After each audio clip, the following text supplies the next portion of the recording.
আমার টিম ওনার ইকবাল ভাইয়ের কাছে একটাই রিকোয়েস্ট করেছি, ভাইয়া আমার এই প্লেয়ারটা যে কোনোভাবেই দরকার টিমে। অঙ্কন কম বলে বেশি রান করার অ্যাবিলিটি ওর আছে না। সত্যিকার অর্থে প্রথম বলে যখন দেখছি যে উইকেটটা পড়ে গেছে, তারপরে আবার হঠাৎ করে দেখলাম নো বল, এবং ওইটা নিয়ে আমার একটু ডাউট আছে, কারণ ওইটার কোনো রিপ্লে আমরা দেখতে পাইনি যে ওই বলটা যে আসলে নো বল ছিল কি না। সো ওইটার রিপ্লে তারা দেখায় নাই। সো ওইটা আমি হয়তো অবশ্যই দেখতে চাবো, যে ওই বলটার ভিডিওটা আমি চাই। সেকেন্ড অফ অল তারপরে যেটা শুরু হলো, হ্যাঁ এরকম আমিও কখনো দেখি নাই যে 1 বলে 15 run, no ball free hit, no ball free hit, white ball. So অনেক দিন ধরেন বলারের খারাপ ডে যায়, শুরুটা হয় না হয়তো বা ওশান থমাসের, আপনি ওর গঠনটাও দেখবেন যে খুবই মানে বাল্কি, লম্বা চড়া। সো ওকে আসলে এই দেশের যারা প্লেয়ার আছে তারা সবসময় একটু এরকম থাকে, এবং এদের ধরেন ওশান থমাসের ফিটনেসেও অনেকটা ঘাটতি আছে আমার কাছে মনে হয় as a fast bowler. So bad day ছিল, হয়তো বা ওর রিদমটা পায়নি, কিন্তু ওর একটা নো বলের টেন্ডেন্সি তো সবসময়ই আছে। যে কোনো ইন্টারন্যাশনাল ম্যাচে আমরা দেখি যে ওর নো বল হয়, হয়তো বা রান আপ নিয়ে কোনো কাজ হয়তো বা ও কখনো করেনি, কিংবা এই প্রবলেমটা কখনো হয়তো বা কাজ করেনি কারোর সাথে। সো এই কারণেই হয়তো বা এই প্রবলেমগুলো ফেস করে, কিন্তু ইটস ভেরি নিউ 1 বলে 15 রান। অঙ্কন তো অনেকদিন ধরে ডোমেস্টিক ক্রিকেট খেলছে, আমরা জানি বড় শট সে খেলতে পারে, কিন্তু এভাবে কন্টিনিউয়াস হিটিং আমরা আগে কখনো দেখিনি। তো সে কি স্পেশাল কিছু করেছে বা আপনার অবজারভেশন কি, কেমন দেখলেন? না, আমি অঙ্কনের ব্যাপারে যেটা জানি যে ও ডোমেস্টিক থেকেও, এবং গত বছর বিপিএলেও কিন্তু আপনি দেখবেন যে ও যখন গত বছর খেলেছে, ও কিন্তু লাস্টের দিকে নেমে কম বলে বেশি রান করেছে। ও টিমকে খুব ট্রেমেন্ডাসলি হেল্প করেছে এই ইনিংসগুলো, মানে 180 রান ওইটাকে 200-তে নিয়ে গেছে, কিংবা 220-এ নিয়ে গেছে। সো কম বলে বেশি রান। সো অঙ্কন হ্যাঁ পাওয়ার হিটিং নিয়ে কাজ করছে, এবং ওর এখন যে কনফিডেন্স লেভেলটা আছে আজকে আপনারা সবাই দেখলেন। এবং একটা পর্যায়ে ছিল যে আমি কি ওই সময়টায় নওয়াজকে সেন্ড করব নাকি অঙ্কনকে পাঠাবো। সো পরে আমি ডিসাইড করছি যে না, অঙ্কনই যাবে। আমার একটা টার্গেট ছিল যে 15 ওভারের মধ্যে যদি উইকেট পড়ে তো অঙ্কন যাবে। 15 ওভারে বেশি হলে হয়তো বা ডিফারেন্ট সিনারিও হতো, কিন্তু যেহেতু 15 ওভারের মধ্যে উইকেট গেছে, সো অঙ্কনই পারফেক্ট ছিল। এবং আমি এইটুক বিশ্বাস আমার সবসময় ছিল ওর উপরে, যে ও যেই ধরনের মেন্টালিটি নিয়ে আছে, যেই মাইন্ড সেট আপে আছে, আমার সাথে যখন প্র্যাকটিসে কিংবা এর আগেও কথা হয়েছে, আমি ওকে একটা জিনিসই বলেছি যে তোমার যে মাইন্ড সেট আপ আছে ওইটার থেকে বের হয় না, টিম প্ল্যান তো থাকবেই, তোমার একটা গেম প্ল্যান আছে। সো দুইটাকে কম্বাইন করে তোমার যেই বেস্ট পসিবল পারফরমেন্সটা এইটা দিতে শো করে। এবং মানে আমার সব প্লেয়ারকে একটা কথা আমি সবসময় বলি যে আই উইল ব্যাক ইউ, মানে নো ম্যাটার হোয়াট। আপনি একদিন ভালো খেলবেন, একদিন খারাপ খেলবেন, কিন্তু আপনার ন্যাচারাল গেম থেকে বের হওয়া উচিত না।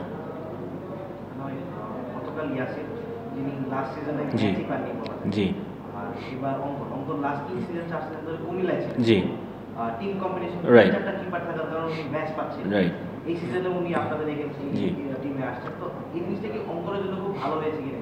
কুমিল্লা ছেড়ে এখানে এসে ম্যাচ পাচ্ছে এবং যথেষ্ট সুযোগটা সে পাচ্ছে, এটা কি ইয়াসিন বা অঙ্কনের জন্য খুব ভালো হয়েছে কিনা? ফার্স্ট অফ অল আমরা অঙ্কনকে পিক করেছি, কুমিল্লা ছেড়ে আসেন, আর কুমিল্লা এই বছর নাই। সেকেন্ড অফ অল হচ্ছে, না অবশ্যই দেখেন, আমরা অঙ্কনকে যখন নিয়েছি আমাদের ব্যাক অফ মাইন্ড সবসময় এইটা ছিল যে অঙ্কন কম বলে বেশি রান করার অ্যাবিলিটি ওর আছে, এবং ও কিপিং নিয়ে তো কোনো সন্দেহ নেই, is a good keeper. So and is a very good human, very good teammate. So আপনি আমাদের টিমে দেখবেন যে ম্যাক্সিমাম প্লেয়ার যারা আমরা পিক করেছি এরা সবাই ভালো প্লেয়ারের আগে ভালো মানুষ। সো আমার সবসময় আমার টার্গেট থাকে, আমি যেই টিমই করি না কেন, ভালো মানুষ পিক করতে আগে।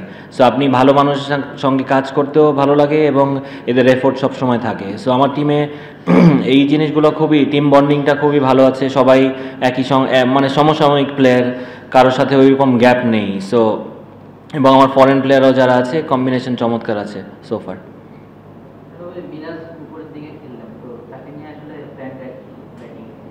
ব্যাটিংয়ে তো অবশ্যই মিরাজকে দেখেন, মিরাজ এখন যেই ব্যাটিং ফর্মে আছে, আমি যদি মিরাজকে পিছনে খেলাই ওইটা আমার জন্য লস হবে আমার টিমের জন্য। সো মিরাজ যদি ওখানে যে ভালো কিছু করে দিয়ে আসতে পারে আমার জন্য, আমি সবসময় আমাদের জন্য অ্যাডভান্টেজ থাকে। সো ওই জিনিসটাই আমরা চেষ্টা করছি।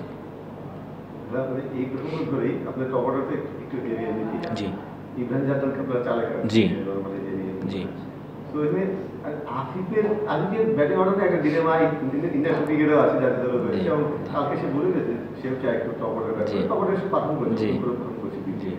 তো তাকে নিয়ে মানে অ্যালং দ্য ওয়ে আপনাদের প্ল্যানটা কি উপরের দিকে? দেখেন আফিফের ব্যাপারটা না, আফিফ আমার কাছে মনে হয় খুবই আনফর্চুনেট, কারণ ও এখনো পর্যন্ত ওর ক্যারিয়ারে ও যেই জায়গাটায় ব্যাটিং করতে চায় টিম কম্বিনেশনের কারণে বলেন, আপনি দেখেন আমার টিমে এখন যে অবস্থায় আছে, আমি যদি রাইটি লেফটিও করতে যাই তারপরেও আফিফের ব্যাটিং অর্ডারটা না ওই অনেক সময় দেখবেন যে আপনি নাইম আছে কিংবা আমি যদি লেফটি রাইটি করতে যাই রাইটিটা আউট হয়ে যায়, সো আফিফকে আমি পাঠাতে পারি না, সো 4-এ চলে যায়।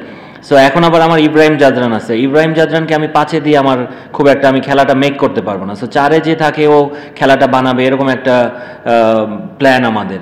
সো এই কারণে আফিফ, আই হোপ যে সামনের অনেকগুলো ম্যাচ আছে কি আফিফ ওর জায়গায় ব্যাটিং করবে, আমি এই সুযোগটা ওকে অবশ্যই দিব যে ও 3-এ ব্যাটিং করে।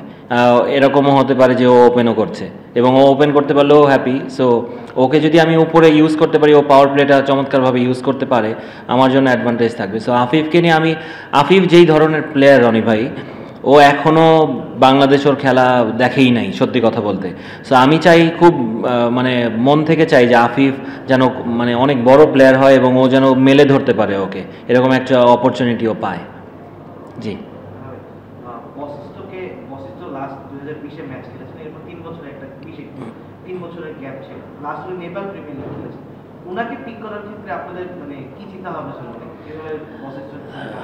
দেখেন ইমরুল কায়েসকে মিশেল মার্শ রেকমেন্ড করেছিল বশিষ্ঠর কথাটা, এবং ইমরুল কায়েস আমাকে যখন ভিডিওটা পাঠায় ওর, এবং আমি ইউটিউবে অনেক ভিডিও দেখেছি, ওর আগের ভিডিও দেখেছি, সেইটার সাথে এখনকার ব্যাটিংয়ের কোনো মিলই নেই। ও অনেক দিন ক্রিকেটের বাইরে ছিল, ওর কিছু নিজের পার্সোনাল কোনো রিজনে হয়তো বা, ওইটা আমি একদমই ক্লিয়ার না, কিন্তু ও যেভাবে ওর গেম চেঞ্জ করেছে কিংবা যেভাবে পিক করেছে ওর গেম, আমি সত্যি কথা ওর ব্যাটিং যখন দেখেছি, আমি আমার টিম ওনার ইকবাল ভাইয়ের কাছে একটাই রিকোয়েস্ট করেছি, ভাইয়া আমার এই প্লেয়ারটা যে কোনোভাবেই দরকার টিমে, আপনি এই প্লেয়ারটাকে আমাকে এনে দেন। এবং দেখেন ও কিন্তু খুব একটা ডিমান্ডও করেনি, ও জাস্ট খেলতে চায়, ও প্রুভ করতে চায় যে ও আসলে কী প্লেয়ার। এবং ও ট্রাভিস হেডের সময় ক্যাপ্টেন ছিল অস্ট্রেলিয়া আন্ডার-19-এর, এবং ওইখান থেকে ওর হয়তো বা কোনো কারণে ও পিছিয়ে গেছে, রাইট।